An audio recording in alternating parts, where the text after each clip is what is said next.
بسم اللہ الرحمن الرحیم۔ ایک صاحب نے حضرت مولانا منظور مینگل صاحب دامت برکاتہم العالیہ کا ایک تازہ بیان بھیجا ہے۔ اس بیان میں حضرت مولانا منظور مینگل صاحب دامت برکاتہم العالیہ اپنی اس ملاقات کا ذکر فرما رہے ہیں جو دبئی میں حضرت اقدس مفتی سعید احمد پالنپوری رحمہ اللہ سے ہوئی تھی۔ حضرت اقدس مفتی سعید احمد پالنپوری رحمہ اللہ سابق شیخ الحدیث دارالعلوم دیوبند، حضرت نے دبئی میں ملاقات کے دوران حضرت مولانا منظور مینگل صاحب دامت برکاتہم العالیہ کو حدیث کی اجازت مرحمت فرمائی تھی اور ایک تحریر بھی لکھ کر دی تھی، جو تحریر حضرت مولانا منظور مینگل صاحب دامت برکاتہم العالیہ کے پاس میں محفوظ تھی۔ اس کے بعد یہ ہوا جب حضرت کا آخری درس ہو رہا تھا، حضرت اقدس مفتی سعید احمد پالنپوری رحمہ اللہ کا رمضان المبارک میں، جسے ہم نشر کر رہے تھے، آگے بھیج رہے تھے، تو جو آخری تفسیر ہو رہی تھی اس تفسیر میں سوال و جواب کا سلسلہ بھی تھا، آپ میں سے بہت سے حضرات کے علم میں ہوگا۔ تو اس موقع پر کسی نے یہ معلوم کیا حضرت اقدس مفتی سعید احمد پالنپوری رحمہ اللہ سے کہ مولانا منظور مینگل صاحب دامت برکاتہم العالیہ یہ دعویٰ کرتے ہیں کہ آپ نے ان کو حدیث کی اجازت دے رکھی ہے، ان کے پاس تحریر موجود ہے۔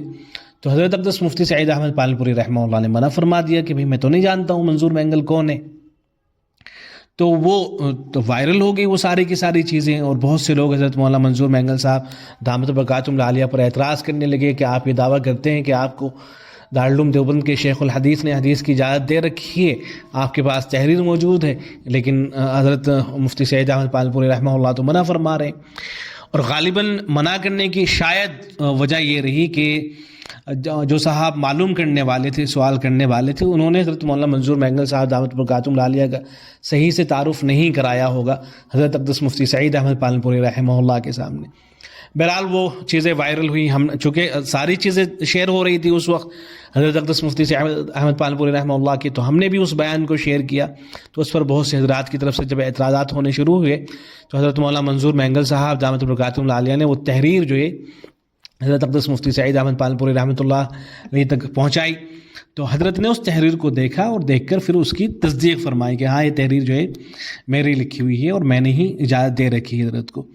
تو یہ ہم نے وہ سند اس وقت بھی شیئر کی تھی۔ اب چونکہ حضرت کا بیان آیا ہے تو یہ جو صاحب ہیں جنہوں نے بیان بھیجا ہے ان کا یہ اصرار ہے کہ وہ جو سند ہے حضرت کی تو اس کو بھی جو ہے نقل کر دیا جائے۔ ایسے ہی حضرت اقدس مفتی سعید احمد پالنپوری رحمۃ اللہ علیہ نے اپنے آخری وقت میں اس سند کی جو تصدیق فرمائی تھی اور جو تحریر لکھی تھی حضرت مولانا مفتی امین صاحب پالنپوری دامت برکاتہم العالیہ نے، ان ساری چیزوں کو شیئر کر دیا جائے تاکہ لوگوں کے سامنے یہ چیزیں آ سکیں۔ یہ تحریر حضرت مولانا مفتی امین صاحب پالنپوری دامت برکاتہم العالیہ کی حضرت نے لکھا ہے کہ آخری بیان میں حضرت مولانا مفتی سعید احمد پالنپوری رحمہ اللہ سابق شیخ الحدیث دارالعلوم دیوبند سے حضرت مولانا منظور احمد مینگل صاحب دامت برکاتہم کو سند دیے جانے کے متعلق سوال کیا گیا، جس کے جواب میں مفتی صاحب نے لا علمی کا اظہار فرمایا اور سند کے واٹس ایپ پر ڈالے جانے کی بات کہی۔ سند واٹس ایپ پر ڈالی گئی، وائرل ہوئی اور وہ ہم تک بھی پہنچی۔ مفتی صاحب کے خادمین نے وہ سند ان کو دکھلائی، آپ نے وہ سند دیکھی، پڑھی اور پڑھ کر ارشاد فرمایا کہ ہاں یہ سند صحیح ہے۔ پھر اللہ کا کرنا ایسا ہوا کہ اس کے بعد مفتی صاحب کو بیان کرنے کا موقع نہ مل سکا اور وہ اللہ کو پیارے ہو گئے۔ اب جب کہ وہ اللہ کو پیارے ہو چکے ہیں تو اس تحریر کے ذریعے سے ہم یہ وضاحت کرنا چاہتے ہیں کہ مولانا منظور احمد مینگل صاحب دامت برکاتہم کو دی جانے والی یہ سند صحیح ہے۔ حضرت مفتی صاحب رحمہ اللہ نے اپنے صاحبزادے قاری عبداللہ سعید سلمہ اور خادم مولانا ہاشم صاحب پالنپوری کے سامنے اس کی تصدیق فرما دی تھی۔ اب وہ حضرت کی سند دیکھ لیجئے، حضرت اصل تو یہی سند دکھلانی مقصود تھی کہ کتنے اعلیٰ الفاظ اور وقیع الفاظ حضرت نے استعمال کیے ہیں حضرت مولانا منظور مینگل صاحب دامت برکاتہم العالیہ کے لیے۔ یہ وہ سند ہے، اس میں لکھا گیا ہے الحمدللہ وکفا وسلام علی عبادہ الذین اصطفیٰ اما بعد فقد قنع علی الشیخ العالم المحدث الاستاذ منظور احمد مینگل الموقر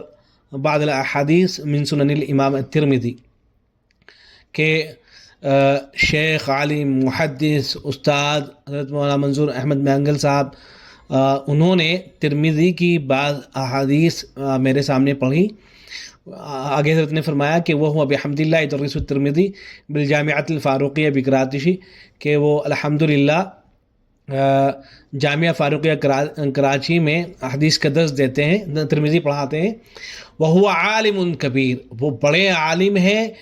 اور میں محتاج ہوں کہ ان سے استفادہ کروں. انا احتاج ان استفید منہ، یہ حضرت نے لکھا ہے. پھر آگے فرماتے ہیں کہ وَلَكِنَّهُ يَظُنُّ أَنَّهُ مُحْتَاجٌ إِلَىٰ إِجَازَةِ الْحَدِيثِ، لیکن ان کا خیال یہ ہے، مولانا منظور مینگل صاحب کا خیال یہ ہے کہ وہ حدیث کی اجازت کے محتاج ہیں. وَالْحَقُّ أَنَّهُ أَهْلُ أَن يُجِيزَنِي، اور حق بات یہ ہے کہ وہ اس کے اہل ہیں کہ وہ مجھے حدیث کی اجازت دے. یہ حضرت فرما رہے ہیں تو میں ان کو اجازت دیتا ہوں کہ وہ میری سندوں کو بیان کیا کریں.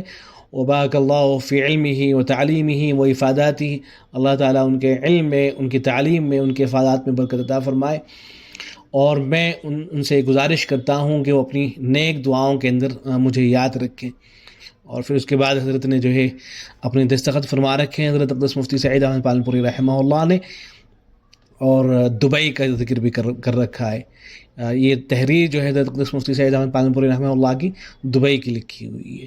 تو یہ وہ سند ہے جو حضرت اقدس مفتی سعید احمد پالنپوری رحمہ اللہ نے حضرت مولانا منظور